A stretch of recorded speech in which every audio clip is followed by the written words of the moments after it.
তারপরেও দু একবার চেষ্টা করলে না নেক্সট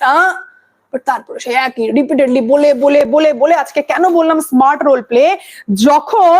3টে হার্ড ডিস্ক রিকভার আর পঙ্কজ বনসালের নাম উঠলো তখন নড়ে চড়ে বসলেন চিফ জাস্টিস সঞ্জীব খান্না, কানটাকে একটু শক্ত করলেন যে কি কি হয়েছে 3টে হার্ড ডিস্ক। তখন বলছেন রাজ্যের লয়ার, আফটার মোটা টাকা নিচ্ছেন বলতে তো হবেই, তিনি বললেন যে এতগুলো সিট ফাঁকা ছিল, এত এত গ্যাপিং ছিল, যেখানে আমরা রিক্রুটমেন্ট তো হয়ে গেছে, এক্সেস রিক্রুটমেন্ট হয়ে গেছে, যেখানে আমরা এক্সেস পদে নিয়োগ দিয়ে দিয়েছি এবং আমরা এটা জানি যে এটা আমাদের ফল্ট, ইটস আ ফল্ট। রাজ্যের আইনজীবী কতটা স্মার্ট রোল প্লে করছে, নিজে বলছেন যে আমরা যে নোটিফিকেশন দিয়েছিলাম তার থেকে বেশি নিয়োগ আমরা করিয়ে ফেলেছি এবং এটা একটা ফল্ট, এটা একটা ফল্ট। জাস্টিস সঞ্জীব খান্না বলেন আচ্ছা